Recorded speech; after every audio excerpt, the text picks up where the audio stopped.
giving you the real from A to Z surrounding the Dallas Cowboys.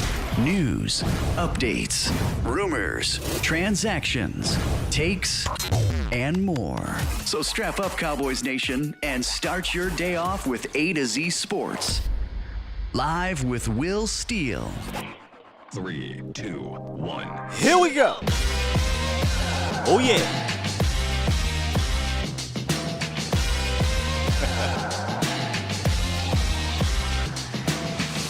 Good morning, good people. Welcome to A to Z Sports Live. We're streaming live on YouTube. We on Facebook. And we at the Omni at the Star. And of course, I am your host, Will Skywalker Steele. Boom! That's right, ladies and gentlemen. We are live here at Dallas Cowboys training camp, at the Omni, at the Star, ramping y'all up for the final week of Cowboys training camp, where it is not going to be light. We'll talk about that in a second. We're going to look at this depth chart, see whose stock has been rising, who's been falling after 2 preseason games and over a month of training camp. And look, later on we'll have a little bit more to look into. Today won't be a whole lot out there, but that does not mean this week means nothing for a lot of these players, and Mike McCarthy talked about that a little bit earlier on yesterday, when he mentioned the players and the process of what they're going to be doing. So we'll get into the roundup. We'll talk about a few of the injuries. We'll get some updates there. Plus, we'll get some updates on what McCarthy expects to do with some of the 53-man roster, the guys who are going to make it. So we got a lot to talk about. Make sure y'all call in today because I don't know how long this internet's going to last. In fact, I don't even know what I did with my phone, but I don't know how long this internet is going to last over here, Cowboys Nation, because it's a bit different out here. But it's cool. We got y'all live right now. 351-999-3787 is the call-in line. And, yeah, I'd like to hear from y'all, Bomb Squad. What's good? Bomb Squad! I think I left my phone in the bathroom. So if y'all see me get up one of these, and you hear all of this, that's me running to my bathroom to get that, man. What's good? What y'all talking about here? We got the undercover Cowboys fan, Eastside. Look, Eastside, you are one thing, and that is loyal. That is let's drop some fire emojis in the chat for the most loyal non-Cowboys fan on the interwebs. And when I say fire emojis, I mean trash. That is Eastside Harold, who is a Houston Texans fan, but he's in here Thank you, Eastside. Run these numbers up for me, man. In fact, send all this to your Houston Texans fan. Run these numbers up, please do. Lee said, "How's the room?" The room is great. Like the Omni is nice, man. I didn't stay here until today, but I've been down in the lobby over the years, being here at camp. But this is it's nice. As soon as you walk in, though, you see Charlotte Jones. She got her own little store up in here. Yesterday, watching the building. What up, bro? We had a fun night last night, man. Always fun kicking it with my boy. Yesterday, the first 5 minutes, I run into Eric Scott Jr. Then right after that, we see I saw John Stevens Jr. Then DeMarvion Overshown. If Vach is in the chat, had a quick chat with DeMarvion Overshown, and can't even get. Hold on, before I get to the roundup, seriously, I spoke with DeMarvion Overshown yesterday just to kind of hey, man, we support you, dog. Cowboys Nation was behind you, and we got to talking, and he basically was like, look, man, it's a small setback for a special story next year. It's going to make for a special year next season. So, and within the conversation that I had with him, the brief one, you can kind of sense that feeling that apparently everybody's talking about with him. Like, I didn't understand it. We just saw what he does on the field. We hear what they're reporting. But, I mean, it's like he turned it on in a quick second, and I'm like, whoa, this dude is very captivating. And there's this picture. Can y'all hear this background music, by the way? There's this picture that is floating around from the game on Saturday or might have even been last week, where DeMarvion Overshown is in the middle of the huddle. And he's leading the team. That's big, man. That's major to me for a rookie to be able to do that. So yeah, man. Yeah, it was cool seeing those guys. We'll see some more today. We'll be at practice the next 3 days, and we'll be reporting to y'all, giving y'all everything that we see down there. Ban says Agent Zero sounds like a leader. I mean, again, I'm not a player, I'm not a coach or anything, but it is immediately I was drawn into listening to him from an emotional standpoint. He just kind of captivated me right away, and I'm like, yo, there is something to this kid. I have no worries about him attacking his rehab, right, and coming back and being fine. It's unfortunate it's the ACL. Maybe that could take a little longer, but the silver lining, it happened August 18th, 19th, whatever it was. It happened early, so he should be back by next year. Hopefully he can kind of return to what he was prior. He's young, so he should be able to heal a little bit quicker, but it is an ACL. So just kind of feel like I wanted to let y'all know that. Like this guy, I think he has it. Whatever it is, he has it. 100%. All right, let's get into the roundup, and we'll come out of this. Look, again, if you want to call in, please do. 351-999-3787 is the call-in line. And y'all know when we on mobile, we got the throwback roundup. Look at them, it's about that time. It's time! It's time! It's time! It's time. It's time. It is time for It's time for the morning roundup. Round 'em up, boys. Let me talk to you. I don't got my button on this one. It's a different one. Okay. A little bit of Cowboys news come out of yesterday. Ronald Jones, got this button, looks unlikely to play this weekend. McCarthy stated yesterday to the press, per Pat Walker, he could be challenged, quote, challenged to play this week, but he will start practice with the rehab group. As you guys can see right here, I have time is running out on Rojo. It was already going to be an uphill battle, right? It was already going to be an uphill battle for Ronald Jones to make this roster. Then the news broke about the suspension, and we said, hey, Rojo going to have to be Emmett. Rojo going to have to be Emmitt Smith. And instead, he was Lance Dunbar. He was getting hurt. He got hurt immediately, and he has not practiced in full since. And it's looking like he won't practice in full this week or play. So 9 times out of 10, Ronald Jones will be probably 9.9 times out of 10. He will be cut, and we'll see what happens afterwards. The thing with Rojo is there are a bunch of different Rojos out there, right? So maybe they'll bring him back on the practice squad. Maybe they won't. But with all the cuts that are going to happen, there will be younger backs. There will be backs without that type of baggage. There will be healthier backs. Again, this is just me talking. I haven't spoken to anyone. I don't expect him to be back. But I don't know what type of impression he's made with them just by his presence. So we'll see about that. Well, let's go. Let's go, y'all. He could play on Saturday. Coach McCarthy stated, as we saw from Todd Archer and the reports coming back from his shoulder injury, the subluxation or whatever? That shoulder injury, same one on the opposite shoulder, though, same injury, just opposite shoulder. It wasn't as bad, so it looks like he'll go out there. But I'm sorry. I hate to be a pessimist with this, y'all. Like, I'm not trying to be that guy. But hands in the air if you believe Matt Waletzko is going to get through the first 5 games healthy with the same shoulder injury. I don't believe it. Right? I don't believe it. So I would not be looking at Matt Waletzko like everything is okay if I was the staff. I would be looking to either, again, look internally to have a backup plan or go out there and grab someone, whether it be a trade, whether it be when the cuts happen, cut down after this weekend. But I'm not trusting Matt Waletzko on that shoulder that we knew apparently, well, not we, but they knew apparently was an issue.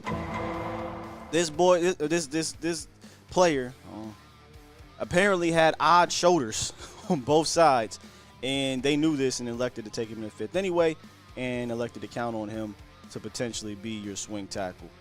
And I don't like the plan, but we'll see what happens with Waletzko this week.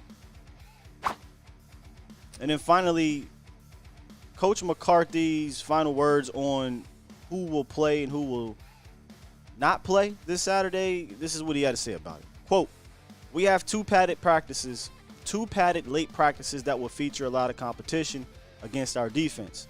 So we'll see how we come out of the first before we decide who is going to play against the Raiders." So today's practice next door will be a longer practice in regards to the fans. The doors will open up about 4 something. There's the fan night that goes down about 5:15. Jerry will go out to the podium thing. He'll talk. He'll say all his things. He'll sell every. You know how Jerry does. And then they'll practice about 6. And according to McCarthy, he says we have 2 padded late practices. I'm not gonna lie to you. That part just kind of caught me in the middle of reading that. I was under the assumption that they would actually do a light walkthrough today, just because the game just happened and maybe they'll do the 2 padded practices later. But now that I hear this, where he says 2 padded late practices, the late practices are today and tomorrow, and then Thursday's the 1:30 practice where they'll probably do just a light walkthrough. So that's great. We'll get a chance to see the 2 padded practices. And last year, hoping things don't happen like what happened last year in regards to Tyron, but we'll get a chance to see some of these guys. I saw Awesome Richard's name in there. We'll get a chance to see the TJ Basses of the world and whatnot, and guys build off of what they've done over the last 2 games, which we'll have a conversation about in the depth chart stop. But I expect it to be a competitive practice the next 2 practices. I do. You got guys who are still trying to make this roster. They are. I agree, Jennifer. If Jennifer says Broadus believes they're going to make a trade for someone, if you listen to the show yesterday, that's kind of my thought as well. And it might not be the line. It might be linebacker too. But I think there's going to be a move, whether it be an actual trade or signing a free agent already out in the market or waiting to cuts. I don't think the Cowboys are going to sit on their hands with this one. I don't think so. Again, I think your roster is so stacked from a starting standpoint, and in most instances across this roster, you've got depth covered. Where you don't have it, though, is the position where you don't want to play around with the offensive line. So, me personally, I'll continue to pound the table about this. I'm going out and I'm getting a guy, whether that be by trade, whether that be by free agency. I need to go get a guy to ensure that we're okay. You're not going to be able to probably get 2 guys. You're not probably going to get a guard and a tackle, but one or the other, because I do think you have in-house solutions to one, in the sense of if you want to move Tyler out there, you can. And then maybe you can see one of these young guys, TJ Bass, Awesome Richards, kind of give you that super depth, right? You're talking about break glass in case of emergency. And that's not a knock on these dudes, but you don't want to count on a UDFA in the 5th round pick year 1 that's still developing if you don't have to. If you got to, then it's time to suit up. You know what I mean? All right, we got a caller. Okay, we got one caller. Let's talk to this caller real quick before we get into this depth chart. Bear with me, caller. I don't got all my buttons over here, so I got to press a bunch of things. Here we go. What's good, 480? Hey, what's going on, Skywalker? How you feel? I feel better now. Not going to lie. I got this coffee in me. I'm talking to y'all. Got a little energy now. Amen. I got me one, too. So thank you for all you do. Last time we chatted about 10 days ago, we talked a little bit about the philosophy and transformation of the Dallas Cowboys, especially on offense, with the defense already having transformed with DQ coming in and changing things back to where it made sense and for sane minds. So in terms of that, to springboard off of that, from what I gathered, and I'd like your insight on this, and then I'll have my 2 cents on the depth chart situation. The 4 things that I saw in comparing today's Cowboys with the 90s Cowboys, as well as perhaps even some of the 70s Cowboys. I'm 60, so been with the boys for. Man, you lucky. You got a chance to see it all, man. Hey, I've been blessed with all of that. 71, 70, 78 Cowboys, all the Super Bowls, every one I've seen. So the 4 things that I see that the 70 and the 90 Cowboys had: outstanding coaching, number 1, skilled players at their craft, number 2, speed and quickness in the players. Those 90 Cowboys, the thing that Madden always talked about. They're fast. These boys are fast, and that's what I saw also with current players. And I think you're witnessing, and others are witnessing that as well. The outstanding coaching is there. The change out of Kellen, I understand that, and I understand the rationale for that. The skilled players, we've got them. We've got an abundance of them on every level from everything I can see. Some are younger, but some have the skill and the capability. Sad we lost Overshown. I get it. We have to move on. And then last but not least is what we have not seen since the 90s is the dogs. We haven't seen those people that have a tenacity and vicious demeanor. You know, when I saw those last two San Francisco games, man, I wasn't scared. I believe that San Francisco and Philly was not scared of Dallas. Because of that, hold up. Yeah, you jumped a bit. Yeah. Okay. I just believe that they weren't afraid of the Cowboys because they weren't bringing that dog tenacity. You know what I'm saying? So I'll let you speak on that. Well, Philly, we dropped 40 on Philly, and our backup quarterback almost came back on him after throwing the 3 interceptions. So I hate to use the term scared. You know, I've kind of been backing away from that word, right? I think Philly respected this team. Do I think San Fran respected this team? I don't think so.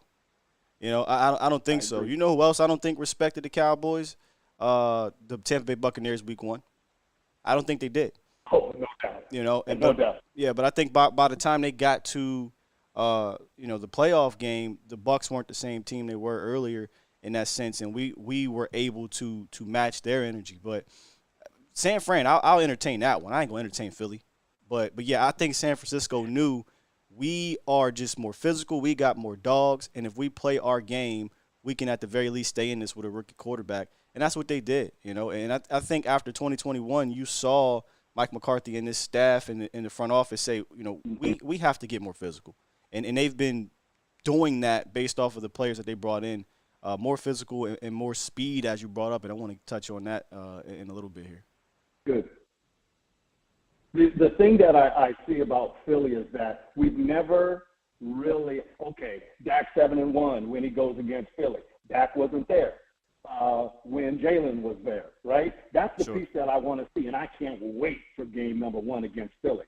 You know what I'm saying? Because I want to see. That's when everybody puts all their checkers on the table. Sure. Right? I mean, Dak doesn't play against Jalen.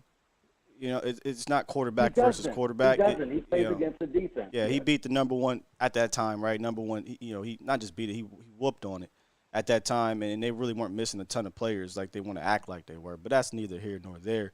I don't want to get caught up in a little rivalry talk right now. But yeah, I want to see. I want to see the rematch. Honestly, it ain't about Dak and Jalen. I think that's the Twitter talk. We got to remember, it's the defense against Jalen. And if you remember that game in Philly, the defense struggled to make the stop that they needed to make at the end. They struggled to deal with the misdirection at the beginning of the game that got Philly out to the lead. Obviously, the interceptions put them in great field position. It wasn't like the defense was horrible, but there were things that the defense, they couldn't get. They couldn't stop that misdirection. And then when it was time to run, they couldn't stop the run. So I'm more interested in seeing the defense against Jalen Part 2 and this new revamped, Eagles offense, not the 2021 version, the 2022, 2023 version, and see if because if the Cowboys can, make it difficult for them on that side of the ball, I truly believe we match up with them on defense better, in my opinion, than vice versa. I think our defense matches up better with them on offense, but they out-schemed us. They out-schemed us in that game, and they did enough to get by.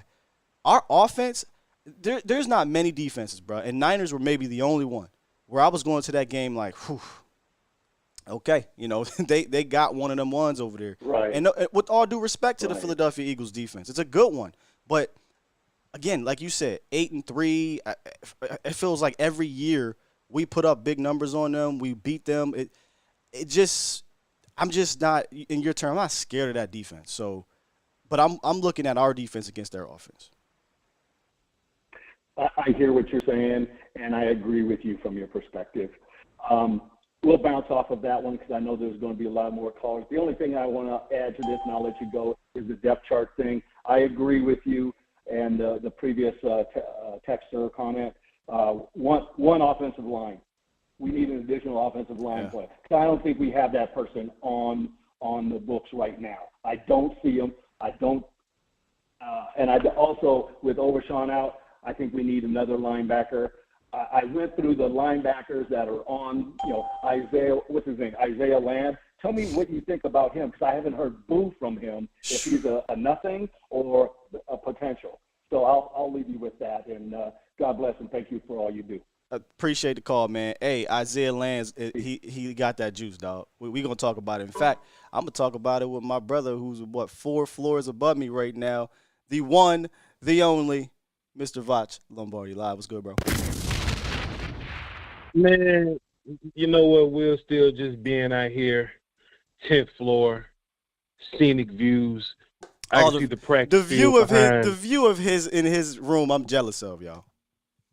You know what I'm saying? I'm just looking out the window. I see people jogging and shit. You know what I mean? It's just a little nice out here. I'm just watching this Cowboy highlight package on the big screen over there. I can actually see the Cowboys practice field behind the Ford Center. I'm just so high up in the air. Let me tell you something, Will. Me and you was just walking around, minding our business yesterday.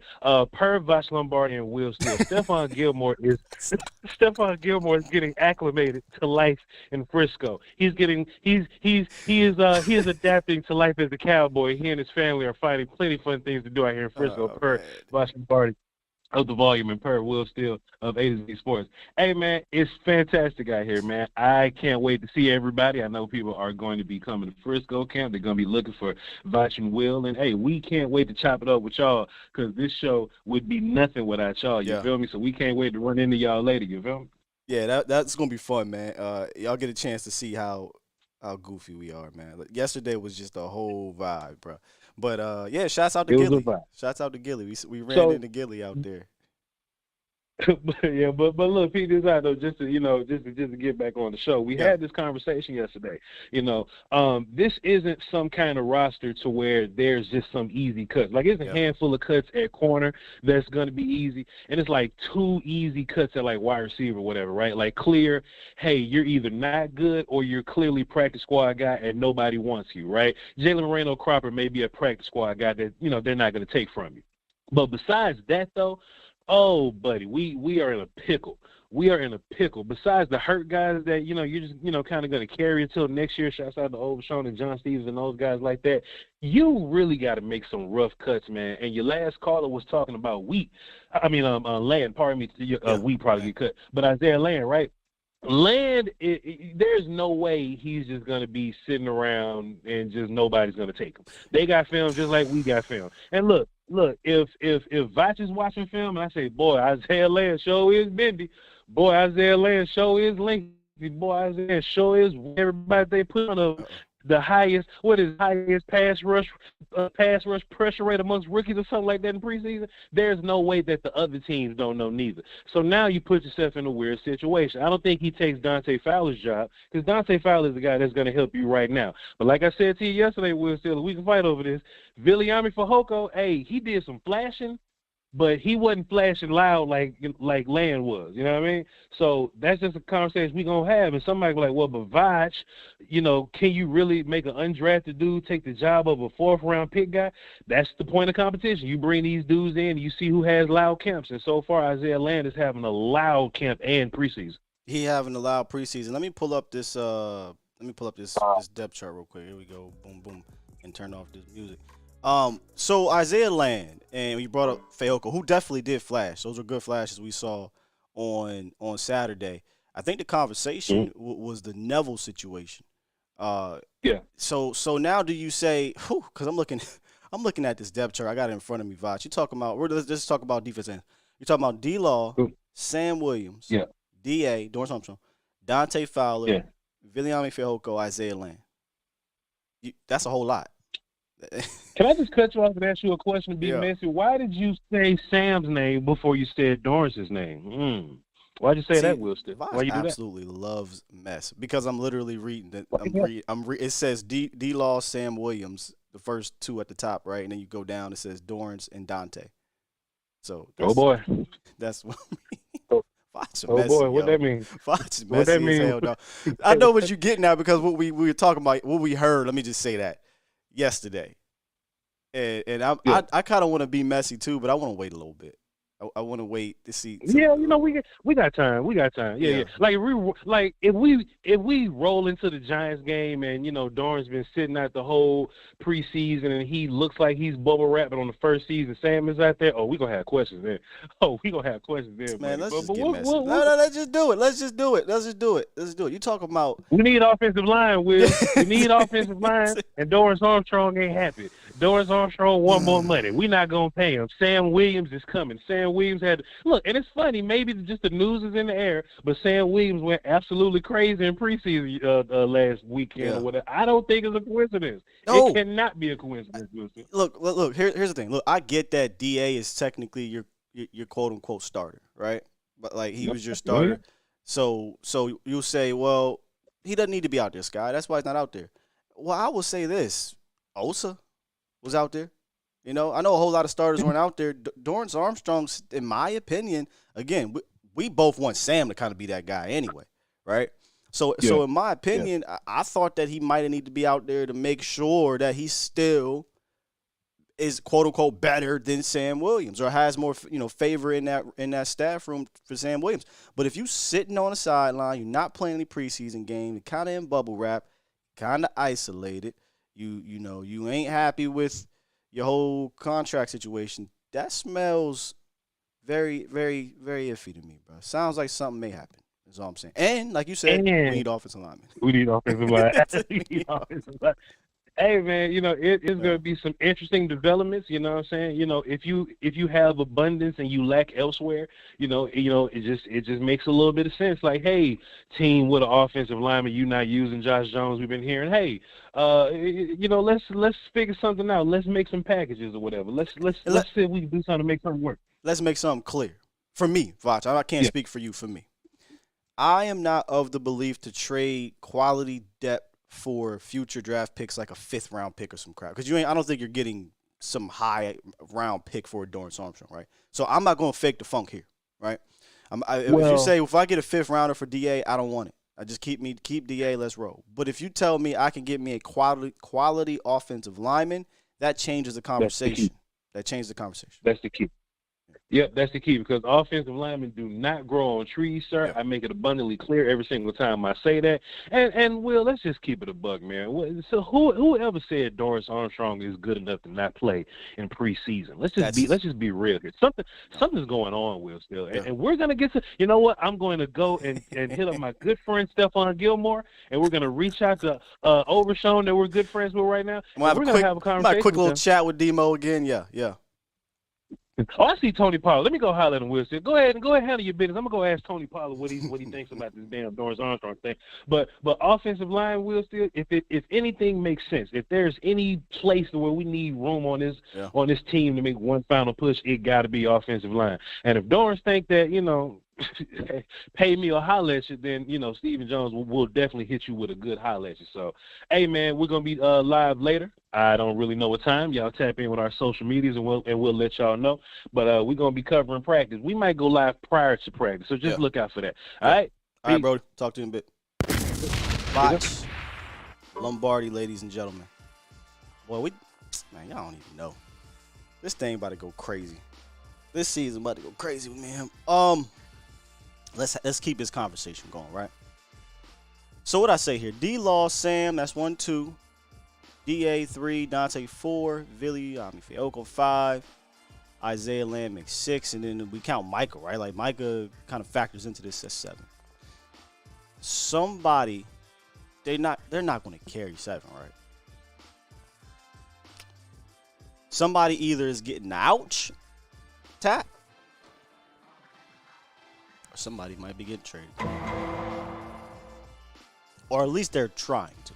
And yes, we a little messy here with Doran Armstrong situation, but I do think there's something to it. Yesterday on the show, if you guys remember, we talked about Isaiah Land, and I think somebody in the chat said, can Isaiah Land make the team over Fowler?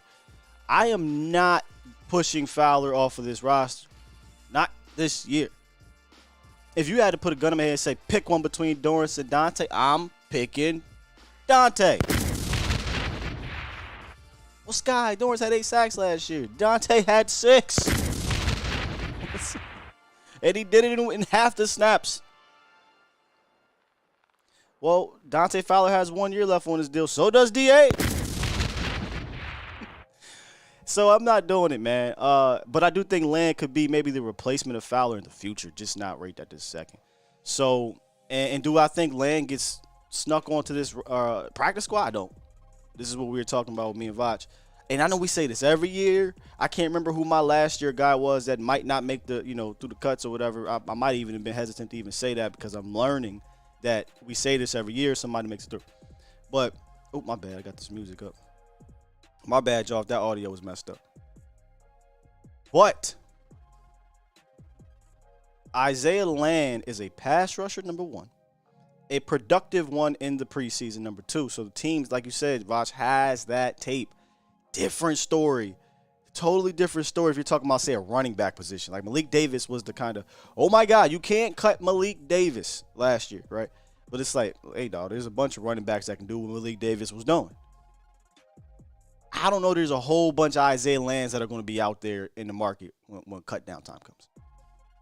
With the upside or whatnot. So if I got to make a sacrifice on this team, I figured to come from a different position.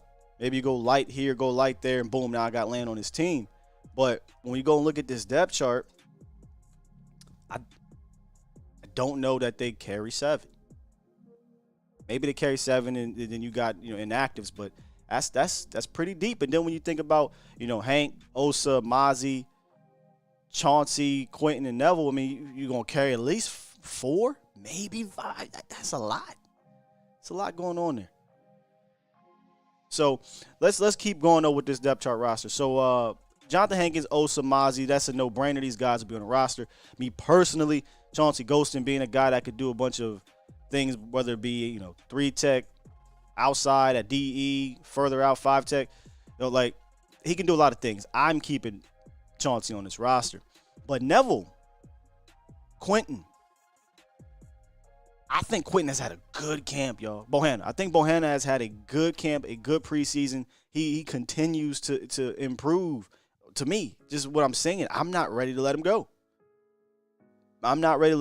And I'm valuing the interior depth because these big boys aren't going to play 35, 40 snaps a game. You're going to want to rotate these guys in and out, and you want to make sure that they are ready to go when they're in there. So you carry 3-1 techs. Some might say that's just a bit much, but I'm just not ready for it to go. So I think Bo has had a fantastic preseason and camp, in my opinion. You go down to the backers, and this is where it sucks for Demo. All right, DeMarvion Overshown goes out. He was going to be a vital role in your backup guys. And this is the other position. We talk about offensive line. You got Leighton Vander Esch. You got Damone Clark. You're back to being concerned about the depth. You want to see if Jabril Cox can take that next step. But how much confidence Jabril Cox and Devin Harper, Malik Jefferson, doesn't matter who it is. How much confidence are you really going to gain, Cowboys Nation, from the 3rd preseason game? So you're either going to be going into week 1 with we hope, that if we have to count on the backups behind Damone Clark and LV, we hope that they're good to go. But there's really no way you can possibly be sure. Can't be sure because, Demo was trending to making you believe that we're going to be all right. So that's a position I'm also looking at as well. Cornerbacks. Diggs, Stephon Gilmore, your top 2. Here's the interesting part. So Eric Scott, first couple weeks of camp, was your kind of darling of the day, flavor of the month, Eric Scott. Then preseason happens. Nahshon Wright gets hurt. Eric Scott's not really looking like what he looked like at camp. But you know who is out there stacking days? Kelvin Joseph. We talked about Kelvin Joseph yesterday, and you can make the argument based off of play, right? Remove the emotions for a quick second. Remove the emotions. Based off the play, Kelvin Joseph has earned a roster spot. Don't throw no tomatoes at me. Y'all better not do it. We talk about this a lot. When new data is presented, if you have to be able to follow that data and take it in, and if it makes sense, relay that information. And when you relay the information that Kelvin Joseph in preseason, Sky in his preseason, 39 quarterback ratings, only giving up like a couple catches, no touchdowns, he's not getting burnt. He's earning it, and that's all you want. You want these dudes to earn their spot, especially the guys that needed to, right? Not the guys like Eric Scott was always going to make this roster. It just was going to happen. He can go out there and have a terrible game on us. It does not matter. He's a 5th-round pick. They like his traits. He's going to make this roster. 3 weeks ago, Kelvin Joseph was behind, in my opinion, Eric Scott. Get into preseason, playing in these games, Kelvin Joseph has jumped Eric Scott. So now I guess you can say, well, what's the conversation now? Is it, do you get rid of C.J. Goodwin? Do we can't carry 7, 8, whatever it is. Cornerbacks, you might not have to do nothing. You might be able to pull an ouch move. Hear me out. Nashawn Wright, IR. Right? So there goes your one right there. Kelvin Joseph can slide right into that spot. You got Stephon Gilmore, Trayvon Diggs, Ron Blaine. That's 3. Kelvin Joseph makes 4. Eric Scott makes 5. And I'm very interested, keeping my eye on number 2, Jordan Lewis, this week. Not for any trade reasons, but for actual being on the roster reasons. Because with the uncertainty, can we call it that with Eric Scott? Can we call it uncertainty? We haven't seen it carry over. With the uncertainty with Eric Scott, Nashawn's out, but he's not playing the slot. While you like the development of what you're seeing in preseason from Kelvin Joseph, I'm still not just going to throw him out there. He's a depth guy.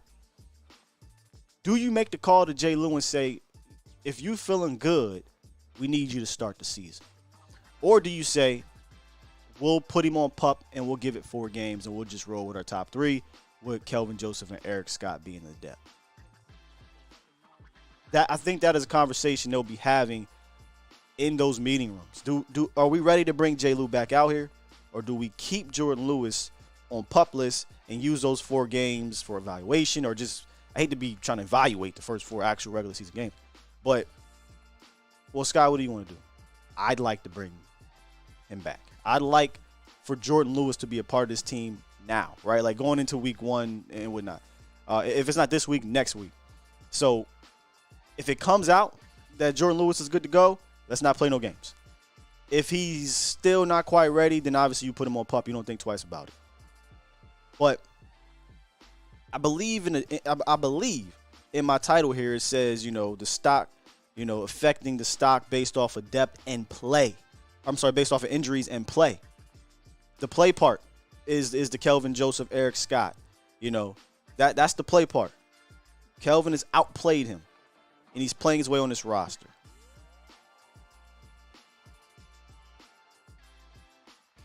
Let's talk to my guy, 100 grand. What's good, brother? Boy, come on, Sky. Uh-oh. You ain't liking that Kelvin Joseph tape? Man, no. Listen, I'm not liking it. We always say preseason and preseason champion. I want to see it in the light. Sure. I want to see it. I want to see it against the Giants. Now, if we come out against the Giants and he have a performance like he's been doing, okay, we got something here. This guy, KJ. So, look. But that's so, 100 grand, how are we going to tell, though, if he doesn't make the team, right? If this progression is real? Unfortunately, he's going to have to make this team. But Look, I feel you, Like bro. you say, It is a scary like, proposition to think that if we got to count on him like he we can't had to start, last though. year. Yeah. He can't start.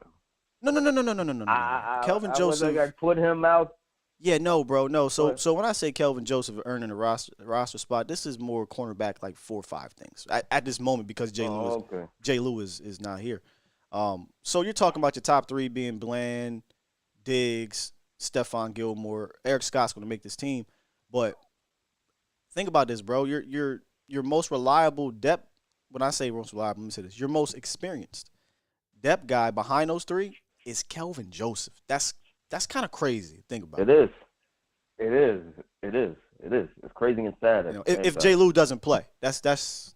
Yeah. If J. Will don't play, then yeah, he is. You're absolutely right. His experience ain't good experience. And it ain't though. good experience. Like, he's been terrible. It ain't good experience. Yeah. It's not like he's been bad enough. That's why I'm nervous here. You know what I'm saying? That's why. You know, I'm of the belief that, you know, let's say we beating the Giants by 30. All right, Kelvin Joseph, show us what you got. You know what I'm saying? All right, let's see what you got. It's a violation time for you. You know what I'm saying? Like that's where I'm at with it. And that might not even. But that if we I know it's an exaggeration, but what are you really going to gain from that, right? Like, it's unfortunate that we're probably not going to be able to tell unless there's an injury. You know? No. You don't really want that, but unfortunately, yeah. All we got though, $100,000 is what he's done in the preseason, and I don't think we can ignore it when you're talking about against 2s and 3s though. These ain't against 1. This is true. Some starters too though, but here's the thing, and I don't know if you peeped the show yesterday. Kelvin Joseph's first 2 years, right? He gave up a quarterback rating of 118, 113. This year, 39. This is in preseason. It's in preseason. So there is some progression even in preseason. And there is. I'm not sitting here saying that it's not. I'm not sitting here saying that he's not improving. He is. But we all know when them lights come on, are you going to be that same guy, or are you going to fold like the white chair? What are you going to do? Like that's the thing that I'm nervous about. No lies told, bro. We have no idea what he's going to do with those lights turns on. But that all I can relate to you and analyze is what we have to date, and that's 2 back-to-back solid preseason games that, you know, he's putting out there. And look, we should want to see him progress, right? Because guarantee you, bro, if he was looking like trash, this conversation would be totally different. Oh yeah, 100%. We wouldn't even be talking about him. Right. He would be off the team. Be on the next show. Yeah, exactly. He would be off the team. So you know, like you say, it's a wait and see thing. And I know you were talking about the quarterback sneaks with Jalen Hurts and all of that. It's going to be hard for them to do that now that we got a middle. Because now that we got a middle, D-Law and Parsons you just got to maintain your lanes and make sure that he don't get outside, because the middle is good.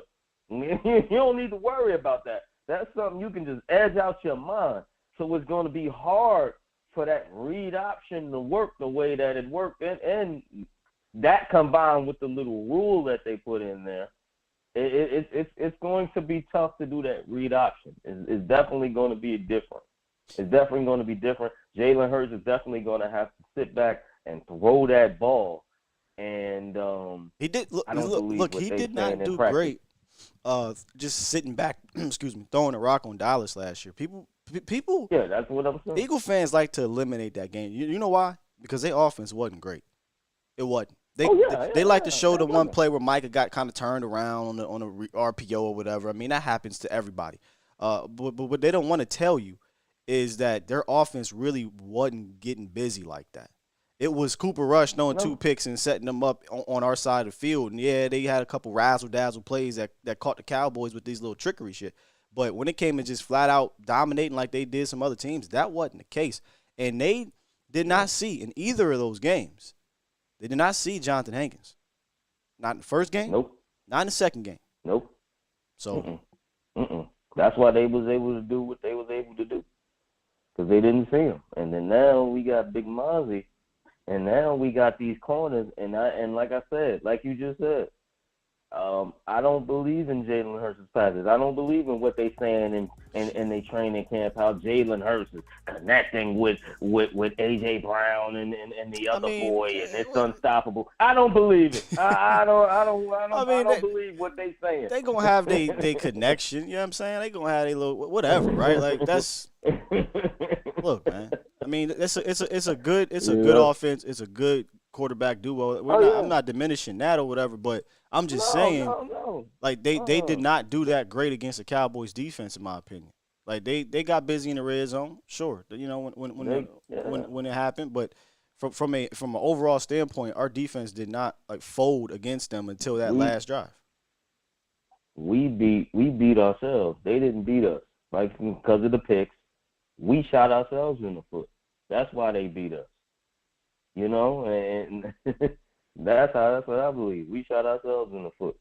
Yeah. But you know, but we play the Giants first, and sidebar, you and Voch making me jealous, man. Y'all making me jealous. I wish I could have been there, dog. I wish I could be there, dog. Down here at camp. You know? Come on down, brother. Come on down, man. Hey, by the time I get, hey, you know how much a plane ticket could be right now? Come on, dog. Save it for the season. Hey, Save it for the season. Save it for the season. Exactly. That's what I want to save it for the season, for sure. All right, guys. All right, bro. Appreciate you, dog. It's $100,000, man. Yeah, let me not. You know, I don't want to mistake in this thing. This is just again evaluation. Keep on doing this. This is just evaluating what is happening in front of us. Same thing with the Josh Ball, right? I'm not getting over crazy about no damn Josh Ball because he had a good game. It was a good game. We're going to talk about him having a good game. It's no different than what we do here on this show week to week. If somebody has a good game, we talk about it. If they have a bad game, we talk about it. And we analyze, and then we put all that together. KJ has had 2 good games.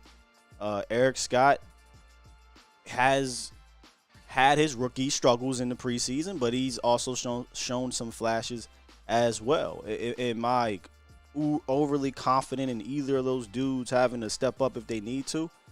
That is where I'll be like, I have to wait and see. I'll put a pin in that and say, let's get them out there, get these kinks out the way, get these, you know, early season struggles or whatever out the way, and see how you respond, because that was what I wanted to see from Doran Bland. And Doran Bland looked better than both of them last year at this point in time. And the one thing I wanted to see was, you know, what happens when he gets beat? You know, what happens when he gives up a touchdown or gives up a big completion or makes a mistake? Can he bounce back?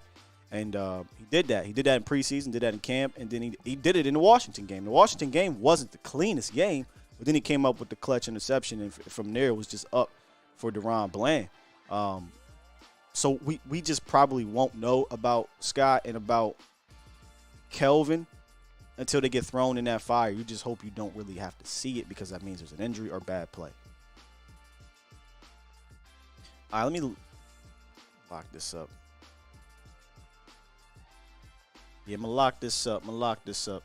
I did see your super chat, B-Bird. Let me B-Bird dropped one and said, "You in the doghouse, dog? I see you."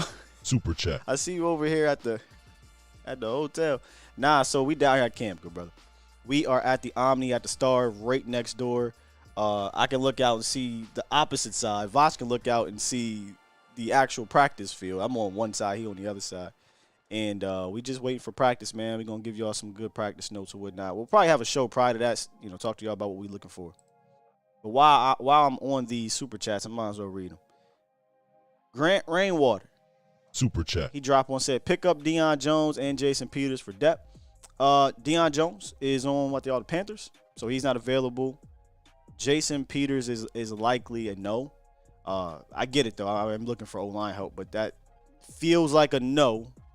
And this was prior to the injuries, and Broadus has talked about this a lot publicly, but it's looking like they weren't really interested in that situation with Peters. But maybe things change. Black Lion, appreciate you. Super chat. He dropped 5 and said, I live in Philly. Oof, you are in the mouth of the lion right now. I live in Philly and have to control myself from fighting at Eagles-Cowboys games. Their fans are idiotic. I'm not scared of their squad. No. So a lot of people always ask me, Black Lion, yo, you going to the Eagles game? Because I live right outside of Philly, no. Anybody that has watched a game with me, can't happen. I can't do it there. You know what I'm saying? And next thing you know, breaking news, I don't got my button. TMZ, Skywalker still swooped at a Philadelphia Eagles game for talking ish, right? Because I can't do it, bro. So, no, I could never go to that game because the way I fan, I would either have to, something will happen because how I fan when I'm watching the games, or I'd have to not fan that way, and I can't be fake. Man, Philly's too wild. Y'all, they had a jail cell in their stadium, man. A jail cell. Breaking news. And then Jay Lombardi. Super chat. He dropped one and said, apologies for what me and... Come on, Jay. I'm not reading that nonsense. Appreciate the donation, though. Super chat. John dropped 5 and said, moves need to be made by the front office ASAP. O-line and linebacker should be priority. If y'all want to read Jay Lombardi, y'all scroll up and read Jay Lombardi. I'm not talking about no damn Lizzo. And then Chris dropped one. Super chat. Chris said, can't wait to beat the ish out of the Eagles. He said, swoosh transition. Fehoko looked good. 2 whistles. Given the real. So Fehoko looked good. You talking about Junior. Yeah, Junior has some flashes, man. Junior has some flashes. Is it enough flashes to be like, hey, you on the roster? Or is it enough flashes to say, hey, Junior said, ouch, coach. IR. You know what I'm saying? Is it enough of that? Possibly. All right, let's get back to talking to y'all, man. We got 832 on the horn. Give me a second to get you unmuted. What is good, 832? Let's turn down the radio a little bit. Uh-oh. Hello? Yes, sir. Hello? Can you hear me, sir? Yes, sir. Make sure my audio good on here, too. Can you hear me? I can hear you fine. What's up? What's on your mind? Okay, yes, sir. I want to hit you on 2 items, man. First one of them is going to be Mazi. All right. One is going to be Mazi, and the other one is going to be Dak. All right, let's go. Okay, on Mazi, I think people need to back up off him. He's a rookie, man. And if you look at the way teams have been playing him, they have mostly been starters from the other team. And for me, I see people judging him for what they expected him to do, not for what he's supposed to do, right? And we all know as a defensive tackle, you are there to hold the offensive line blockers. You are not there particularly to go to rush the quarterback. That is not your function. If you do it, great. If you don't do it, hey, you're doing your job. Now, people went back and judged him for that one play last week where the gentleman or the running back got, I believe it was like 25, 29 yards. Yeah, but if you go back and you look at that play closely, 41 was right there to fill that hole. He had done his job. He held 2 people right there. Even though he got pushed to the side, he held 2 people. Okay, so 41 was supposed to fill that hole, and so he didn't. That had been overshot. Okay, go for it. Let me bring that. So look. I halfway get and agree with some of what you're saying, right? Like where the Mazi stuff on the internet is a bit wild. However, it is fair to say it wasn't his best outing in that game, right? Like that was not a good game for Mazi. That play in particular, that was not a good play. It was not a good play. It was not double. The center reached him and turned him. You cannot get reached and turned at that position, that point in time. I get that if a still shot that you'll see, there's a lane for Bell to crash down, but there's also a guard getting to the second level to do that. Mazi had to. In fact, there's a play, and shout out to Brandon Thorne, a very respected trench guy. There's a play, same exact play, with Osa Digizua in that same exact spot, 2-eye, where he actually does his job. He does not let the center reach him and turn him, and he affects the running back, making him kind of stretch it out a little bit further, and he got a minimal gain. The get off, right? The hand, the technique, things that he's still learning, that caused Mazi to have a slow reaction. That caused Mazi to not be able to really honestly do his job in that particular play. So look, it was not the best day for him. I think that's fair to say, right? But he also is not a look, what he was on Saturday is not who he is. He is still developing and learning, and I think he'll be productive for the Cowboys this year. But I do want to point out that specific play, he could have done his job better. And that's just facts, bro. Yes, sir, I get you. But I have a question. Do you think if that had been Overshawn, do you think that he would have filled that hole better than what Bell did? Possibly. I mean, it felt like Bell was kind of the overhang guy right there. I can't remember specifically if there were already two linebackers, there. I don't know if Bell was playing the overshown position, or if he was just the overhang. He was just the big nickel or coming down in the box. So I can't specifically tell you without going back and watching the play. But look, man, it is what it is. The play could have been executed better by everybody up front. Yes, sir, I totally agree. And my last one I want to hit you with is on Dyke, man. I'm sick and tired of this hearing every day on these so-called ESPN, Fox Sports 1 so-called analysts talking about Dyke and these interceptions, man. I just don't understand how when you can throw the ball, hit people in the hands, and the ball bounce off, or people run the wrong route. And we all know Dallas was a timing system last year. Everybody know that. And you're supposed to be in a certain point, and he's expecting for you to be there. And instead of you running that route, you run it 5 yards deeper than what it's supposed to be. And he's got people coming to his face, and he slings the ball where you expect it to be, and you're not there. Oh, it's on Dyke. It's an interception. I get it. Dyke stood up and took it up the butt last year, saying, okay, it's my fault. I got to do better. I got to do this. But yet and still, right, those was not his interceptions, right? And I'm sorry, but, hey, I just don't know why people don't see that. And if you take those interceptions away last year, so I think it was like 4 or 5 of them that he threw where people were supposed to be, or it was a tip ball. If you take those away, man, he's way less than what some of these other quarterbacks were. And it makes me so upset with that, man. And I get it. Hey, it's always the quarterback. I get it.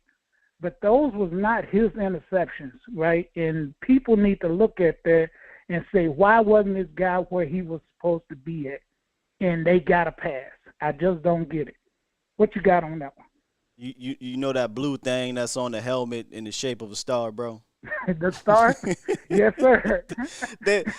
Look, no matter who's in that position, bro, they are going to terrorize that quarterback, brother, until they win the Super Bowl, man. Because Herbert ain't getting that energy. Josh Allen ain't getting that energy. Lamar Jackson ain't getting that energy. It's all about the star, brother. So I've learned to accept that, and honestly, it's not even them that get me. It's our fans that should know better that get me, and that's where I start pushing back. But the national media, that's whatever, man. They can they can take it up their butt, man. Hey, Will, I forgot one more, man. Hey, get this. I was looking at ESPN. I believe it was ESPN or Fox Sports 1 or something like that. Patrick Mahomes running out of bounds. He jumped in the air. He threw a ball back across his body. And the guy that was on national TV said that was a great pass. And if that had been anyone else, especially Dak, he needs to go. He cannot do that. He did this. He did that. But yet and still, when it's Patrick Mahomes, it's a great this. It's a great that. Yeah. And they on this boy from Philly or whatever his name was. I don't care about Jalen Hurts. I don't care about Philly anyway, but it is though. Yeah, anyway. Yeah, him. One more before I go. And if people look at Dallas and Philly over the last 3-4 years, right? Yeah. Dak has owned them. And I'm saying it on here for your Philly fans, for your Dallas fans, for all them idiots out there in the national media. Dak owns Philly. Don't get it twisted. Yes, Philly got him in the last one, but we coming back. And that's it for me, Steve. My man. Hey, thanks a lot. Yes, sir. Appreciate it, big dog. Yes, sir. You have a great one, man. I love your show. Thank you, sir. Hell no, to the no, no, no. Hell to the no. Why did he smooth over that? I guess like just the speech back in the day was just, but not nowadays. You can't say that. He just no Vaseline. He just say he owned it, you know. Ain't gotta go that far. Yeah, man. I don't pay attention to the national media like that when it comes to the over. If it's like legitimate criticism, you know what I'm saying, where we can break this down, that's a different story. I don't have an issue with that. But when it's the same regurgitated, clickbaity, shock jockey, honestly, just kind of insulting my intelligence talk, I don't want nothing to do with that. Y'all can have that. That's for play. That's the coloring book with the crayons and whatnot. Y'all go do all that, man. But let's really talk. Let's really break it down. It's like when the Kurt Warners criticize and whatnot on with their breakdowns. That's different because now we're gaining something. We're learning something from this as opposed to just and Kurt, you know, he got a little bit of agenda to it. That's why he's breaking down what he's breaking down. But he's doing it from a place where we can also learn at the same time. And I'll just leave it at that. Yeah, hey, look, he has something on his mind. Raw. Hey, y'all crazy, man. All right, 202, then we're going to finish with Twan and Nacho. 202, what it is, what it do, man? Yeah. Yo. Can you hear me? Yeah, you was breaking up a bit. What's up? Scott. Yup, I got you. Oh, Scott. Hey. The most electrifying man on YouTube without a defibrillator. What's up, David? I'm trying to do the people's elbow or the people's eyebrow. What's good, bro? What's good? This Jack. Man. Oh, okay. Let me save you, Jack. I was wondering what was happening here. This Jack, and I want you, with all due disrespect, brother, to, you know what I mean, let us know what's happening. You already know. First, you know I got to check in with you. How you doing? You good? Yes, sir, man. Doing fantastic. Yes, we sir. here next to the Star getting ready for camp. Oh, man, I love it. Now, with all due damn disrespect, if they say Jalen Hurts is better than Dak one more damn time, man. Now, is he a better athlete? Yes. But is he a better quarterback? No. Dak is proven. Now, if he could do it, if he could sustain what he did last year, then I'll give him that. But until he beats Dak consecutively, then, you know, it is what it is. That's fair. That's fair, bro. And just like you just said to your fact, you know, they do have an agenda, but they say these gaudy things, but they don't never present evidence.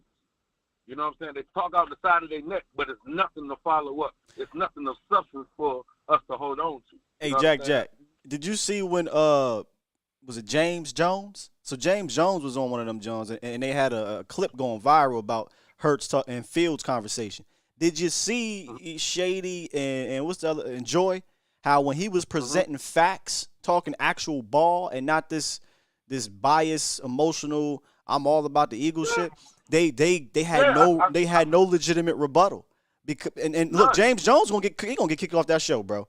Because when you come in with actual facts like that in real ball talk, they don't want that on that show, on that channel. They want shock jock. They want value. They want ratings. They don't care about real talk. And that's why they got what's the guy with the glasses? Dave Hellman? Bucky.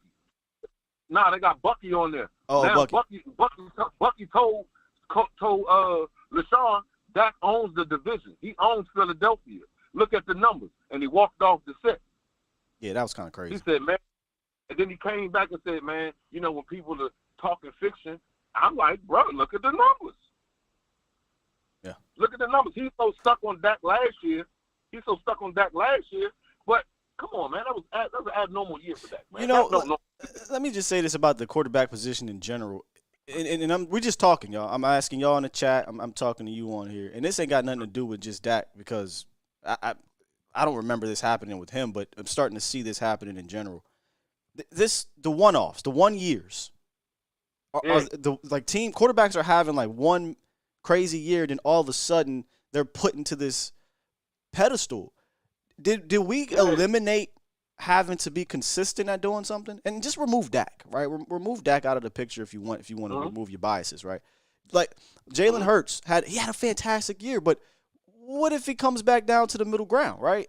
Is he still elite the next year, or Jared Goff? Jared Goff, 1 year removed was nothing. Now all of a sudden, Jared Goff a top 10 quarterback.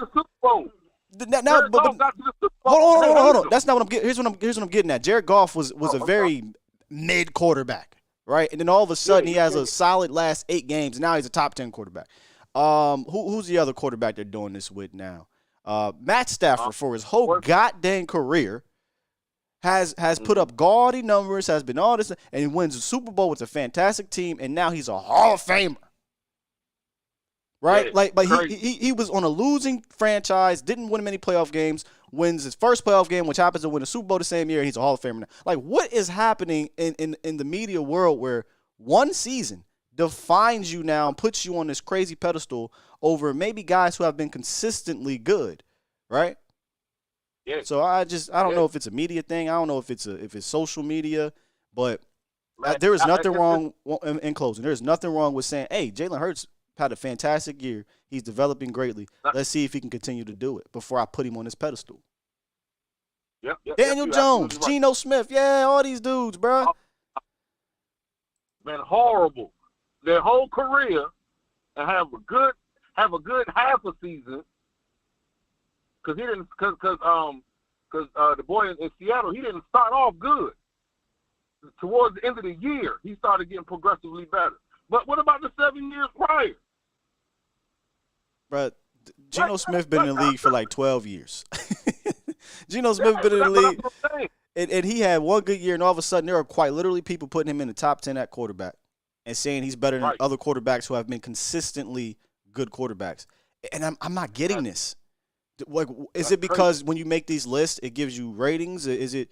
I don't get it, Jack. So it's just wild to me that, and again, I think Jalen Hurts is a fine quarterback, but the fact that people are like, "Hey, it's Patrick Mahomes," and then there's Jalen Hurts, it's crazy to me. That's crazy. It's crazy. That's crazy. Hey, but my last thing, y'all, when you and Mox was talking about Lamb, hey, he is a mix of Sam Williams and D. Law, because he can stop the run. He's more athletic than D.A. because D.A. can't stop the run. D.A. can stop the run. He can't set the edge for nothing. That's why they always was running that D.A. Now, is he a good pass rusher? He's okay. He got you 8 sacks. You can't take that from him. But at the end of the day, Lamb, he got a toolbox. And then I was telling Vox one show, now that we got guys, that in-game package Vox always talk about, now we got endless bullets. We got endless people. Every time we take somebody off the field, we got somebody fresh that's coming at you. We got dogs. Yeah. And, hey, with all due disrespect, Sky, if they ain't got it, bitch, tell them I got it. Hey, it's Jack, and I'm gone, baby. My man, appreciate you, Jack. Already. And that there. I might push back a little bit on Lane. I don't know that he's a run guy just yet. I feel like he's got to develop in that. But one thing he can do is he can get after that passer. He got juice. That was our thumbnail yesterday. He got juice. So there might be something. There might be something to this DA thing, man. Because it makes no sense to me why he's not. I mean, Doran Armstrong ain't like that to not play. He ain't like that. And, Dallas has a precedent. They've done this before. Tristan Hill. Now, this happened in the season. If you guys remember, Tristan Hill, I think he sat like the last game, before he got traded, or last 2 or something like that, because they were preparing to try to trade him. They didn't get a chance to get a trade, so they just cut him. But I wonder if that's the case here. They're not going to cut DA. I can tell you that for a fact. I think they're going to try to get something for him. And honestly, because how loaded you are at the position, and the fact that Sam is on his way, if not arrived, and then Land is here as well. If you can get a quality guy back in return, I have no problem with that. But if you're going to move him on for a pick next year, I have a problem with that. All right, man, we got 2 more. Let's get Nacho and Twan and wrap this thing up. What's good, Nacho? Oh, hold on, let me unmute you. Come on, man. There we go. What's up, man? Scott, how we doing, man? Hey, listen, I'm just calling in because I just wanted to say hello, man. It's been a while, man. It's been a minute, obviously, with my new schedule and everything, but it's all good. It's exciting, as we come about the tail end of the preseason, the players that we're watching and our young players, and sad note to lose, Overshown and what he could have done with our defense. It's pretty obvious that Dan Quinn and our defensive staff had a role for him already, and he was going to be that type of a player. And now we lose him, and it hurts. Even though he is a rookie, maybe we didn't quite see him develop, obviously. But I think we're at a point where I think I was hearing about some callers and then Vouch as well, and I completely agree that we're going to have to be very diligent in terms of what we do between now and the start of the season, with whether it's a trade or whether it's any roster cuts, and we grab some players, whether it's depth players, linebacker, maybe an extra linebacker, maybe. Obviously our O-line is still a little bit kind of uneasy as we look ahead, but other than that, I see a great roster heading into 2023 with a lot of optimism.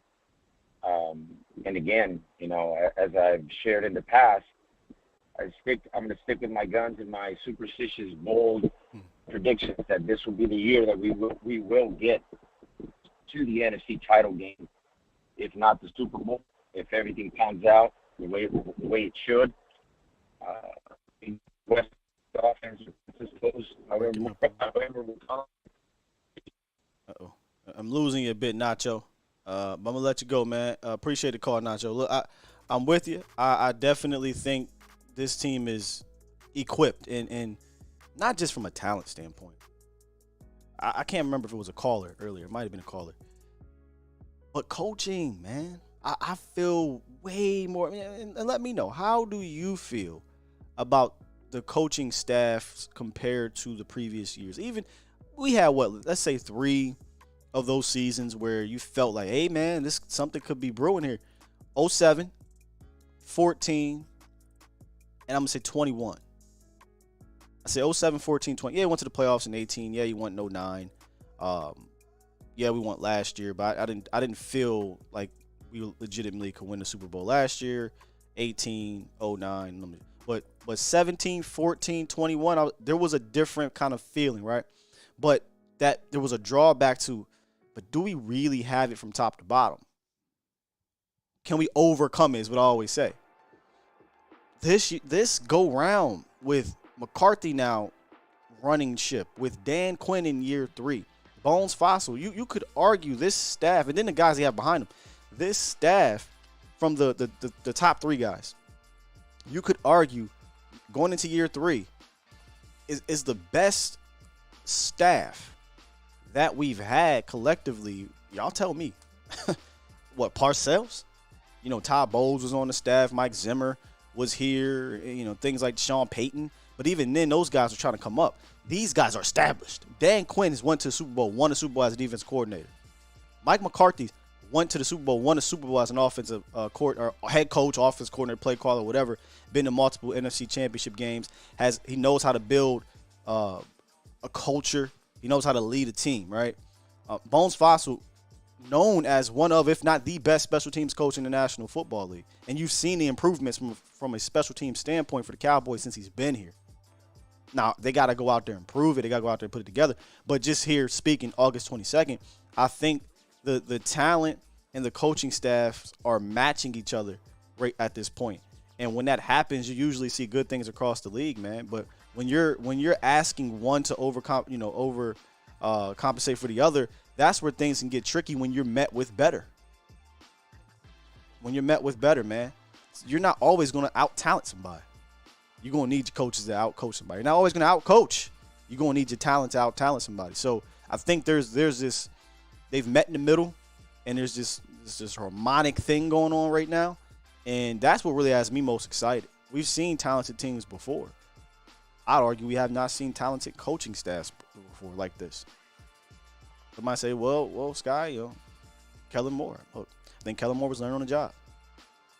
I think he'll be fine, as he continues to grow. But I think we wasted years trying to grow with that, in my opinion, when McCarthy should have just been running his ship. So by year 3, year 4, whatever it is, he's already had 3 or 4 seasons of his offense rolling in this thing.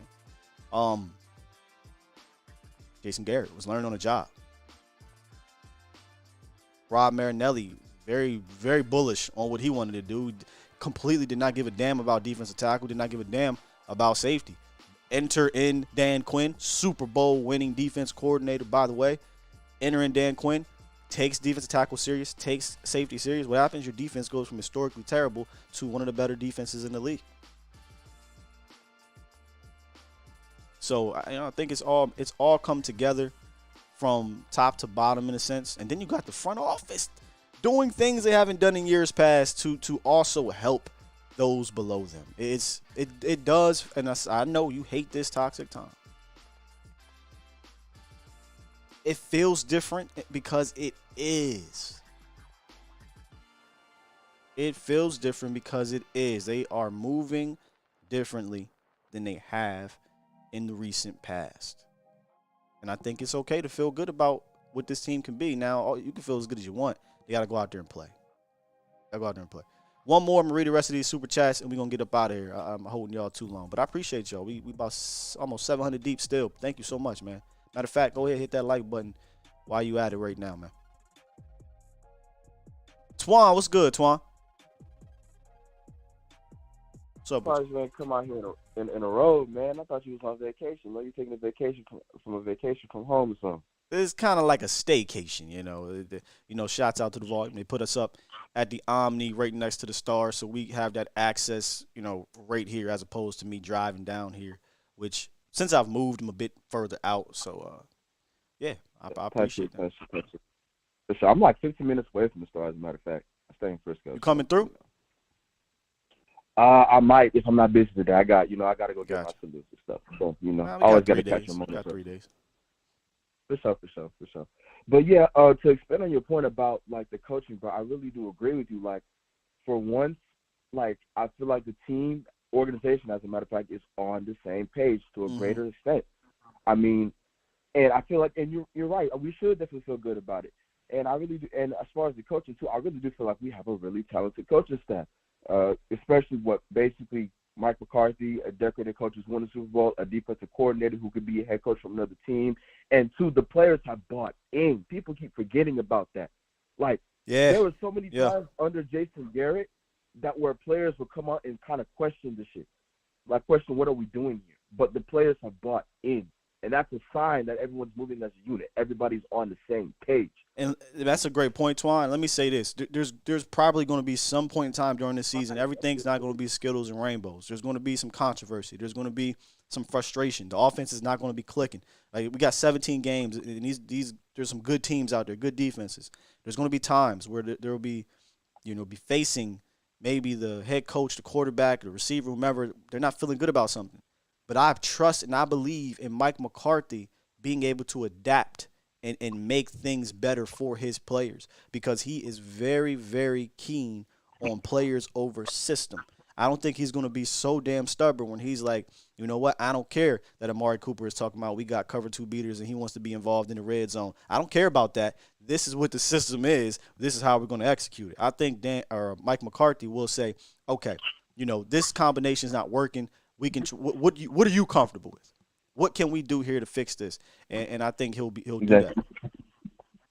Most definitely, and I agree. And I'm not saying that like it's football. Like, and coming from a former player myself, I know it's going to be heated moments. Yes. Not everybody's going to be family. Yeah, but I'm saying in football, I think everybody sees the bigger picture of what they're trying to accomplish, and I see that. Like in years past, I couldn't see players couldn't really see the bigger picture, or it was just they couldn't see it all because of what we were doing as an organization. But I feel like this year, maybe they ain't respect the big picture. Remember defensively, what happened with what was the coach's name? Mike Nolan.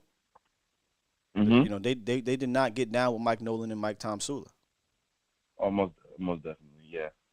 that was 2020 was a year. I don't get it. But back to Kelvin Joseph, how we were talking about him, man. I'm really impressed with his development. I'm not gonna lie. I think people should really give him a chance too. Like, granted, yes, he hasn't really panned out to what he was wanted to be, but again, it's Dan Quinn. I think he's really starting to hone it together. Now he got to probably show one more game for me to really feel comfortable for me to take Marshall reps away from Jay Lou. But if he comes back, so far I say just let it play out. Let things continue to develop and see where it goes from there. And as far as the national media stuff, you know what it is, man. It's the star. We're gonna get talked about even for the littlest things. It just comes with the territory, like Dak said. But again, we have a quarterback I feel that can actually do it and show it, and he's gonna show it this year. Yeah, man. I think this offense is going to complement him and these receivers so well. I would love for this thing to get off the ground immediately and just start firing on all cylinders. But I'm understanding that it's probably going to take a couple games to kind of get into that groove. But I think once it gets into that groove, man, barring any injuries up front or whatever, it's going to start humming. It's going to start humming. Seeing these backup quarterbacks complete 71% of their passes when they were completing 40-something, 50-something% over the last 2-3 seasons. And I know it's preseason, but that does tell me something. That means that the system is benefiting the Q and it's benefiting these receivers. Yeah, it's easier. I think Will Griff says a little about how it's kind of slowed everything down for him, even though he still making mistakes and stuff. But I see the completion percentage it's working. Not that good, they're not having to think as much, huh? Because he's not as good as a better quarterback. But even him not being as good, you're seeing him still be complete at a high percentage because of the system. You know what I mean? Most definitely. I'm still hurt about my nigga Deshaun Overshawn, man. I'm not gonna lie. Yeah. He in good spirits though, man. He in good spirits. He moving around well. I'm gonna be honest with you. When I saw him and then I saw Stevens looked like he was hurting more. He had a slower walk, a bit of a limp there. Where Demo, I was mad because I'm like, he just moving. He looks healthy, but obviously he's not, man. It's a torn ACL and it just sucks. Man, he may just be a warrior, man. That boy just maybe can hold the pain in or not. As a matter of fact, how you actually get a chance to catch up with him? Because I follow you on Twitter and you said that you kind of spoke to him. So I was like, I had a conversation with him yesterday. We were just talking about what could have been essentially. He was just like, it's just a small setback that'll make for an even more special year next year. That's literally what he said.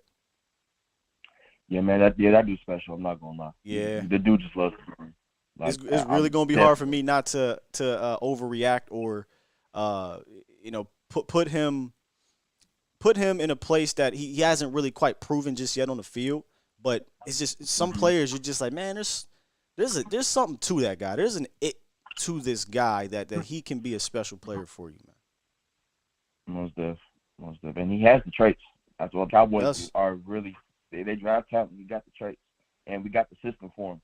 I just hope Dan Quinn can remain here for years to come. But, we got to focus on this season, though, to see what happens from there. Hey, dog, appreciate the call, Twan. For sure. Always, man. Salute. Yeah, man, there's just certain players just got this feel, and he's kind of turning into that. Just on the field, before I even met him, just watch him play. Like, man, there's something. What, he was 6 plays in that game, had 3 tackles right away. The game before that, he had like 6 tackles. He's leading the group. The veterans are talking about him in a way, and then obviously if you listen to some of the, not just the interviews, but the deep dives that the .com has done with him, he loves this game, man. He wants to be great. And the very first thing I said to y'all, and I'll keep saying, I beating a dead horse here, is that after they drafted him and you kind of do more research on him, you realize, oh wow, this kid, he's going to figure it out. Whatever they ask of him, he's going to figure it out. Not only has he figured it out, at least leading up to the injury, he surpassed that. He as brought up say, he had a plan. I think he had a role. And I wasn't quite sure that was going to be the case because I didn't know how they were going to use him given the room. But I think the whole LVE thing was like that because they believe what DeMarvion Overshown could do. You know, at the very least for 15 or so plays. I think that might have been a thing, man. But praise up for him. Praise up for Stevens. And hopefully those guys get back healthy next year. Stevens is another cat. You know, I know we're talking about Demo a lot, but internally, in that room, they loved him. They loved him, and they're bummed out that happened for him. So, you know, I'm just leave it at that. You know, next year we'll see what happens, but just know he was 100. The whole conversation that we were having a couple weeks ago about, hey, Hendo, Stevens, that's real.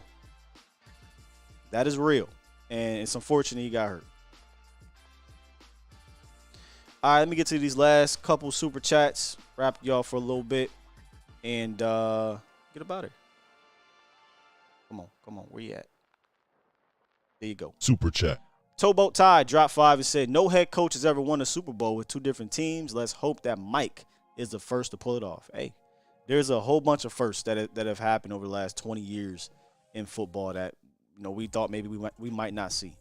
But Coach Mike winning one here would be the first time that has happened. A quarterback winning a Super Bowl with 2 different teams hadn't happened until Peyton did it. Hell, what's the name? Almost pulled it off too, Kurt Warner. So, you know, anything is possible. Dwayne Brown, appreciate you. Drop 10. Super chat. And he said, Cowboy fans, stop getting upset when false media says negative about the Cowboys. True facts always come from new media. Our great content creators, great show. Hit the like button. Salute. Appreciate you, Dwayne. Yeah, I mean, look, I respect a lot of the national. There are a lot of national media people, whether they're saying negative things or not. If it's done not in malice, if it's done not for clicks, not for ratings, or not, it's done with true work behind it, you can tell. That's easy. You know, it's the nonsense that it's like, hey man, if you wanna subscribe yourself to that, by all means do so. But I do not, because you're not gonna get anything from it, man. No, I'm not tearing up Toxic, but it sucks, bro. It sucks because I'm hoping, and Pat brought this up. It's an ACL. Talked about it with Michael Gallup. We talked about it with guys like when it's Achilles and ACL. So guys like KZ. Who's the other one? Malik Hooker. Look, you can be back physically, but it's that mental hurdle. That's why it's usually the following year, where, all right, cool, we back and good to go.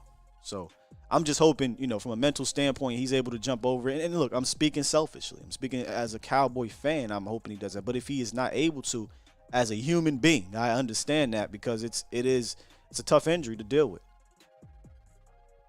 Tough injury. Nah, Swain, they do not. You can tell. You can definitely tell on air. Sully dropped one. Super chat. Says skyrocketing with the same chain Red's grandmother gave him. He gonna cry in the car. I got the blue shirt on too. It kind of looked like a Friday scene. The chain, the blue shirt. Yeah. Let's see. Overshown injury is gut wrenching 100%. 100%. The guru says if Stevens remains healthy, oh, here you go. Hendershot or McKeon be gone? Yes. I believe that. I believe there would have been some type of roster gymnastics that would have happened. I think the example we were using the other day was you can cut McEwen because you can get him back on the practice squad a lot easier. Might be able to get Hendershot on the practice, but a lot easier maybe than with a Hendershot because he has to go through waivers. So I do 100% believe if he had stayed healthy, he would have made this roster. All right. I think we good to go here. One more refresh. Boom, boom. We straight, man. Look, good stuff. I know this is going to sound crazy, but tomorrow I think I'll be back in the home studio, and then Wednesday back, or Thursday back out here because I got some personal things we got to deal with in the morning. So I'll definitely be still here giving y'all what we see at camp today, which should be a padded practice. It should be a full-blown padded practice today. a competitive one here inside the Star. And me and Vach will be on later. Again, not quite sure what time. So like he said, make sure y'all hit that notification bell for the Volume and Vach Lombardi's channel.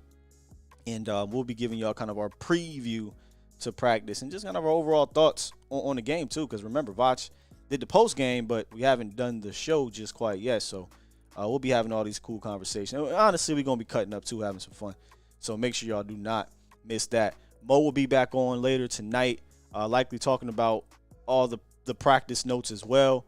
And so make sure y'all tune into A to Z Sports Primetime. And if you want to follow me, I usually have the ticker. I'm on Twitter, @Skywalker still. So make sure y'all come through. All right. With that said, I usually hit this button. Let me see if I still got the button on this one, because this is a whole different board. I do have the button, Cowboys Nation. And I'm finna hit it.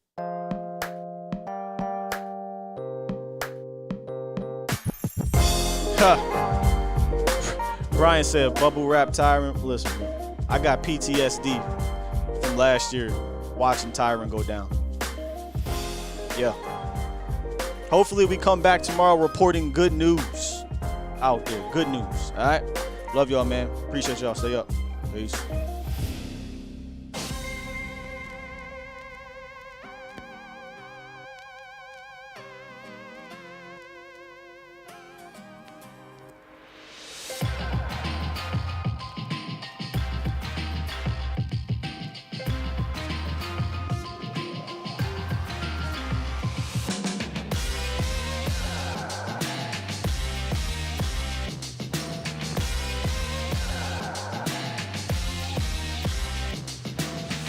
I did not see his super chat, Tom, but I got you. Tom dropped 2 and said, give Rosie my regards. You ain't right, bro. You ain't right.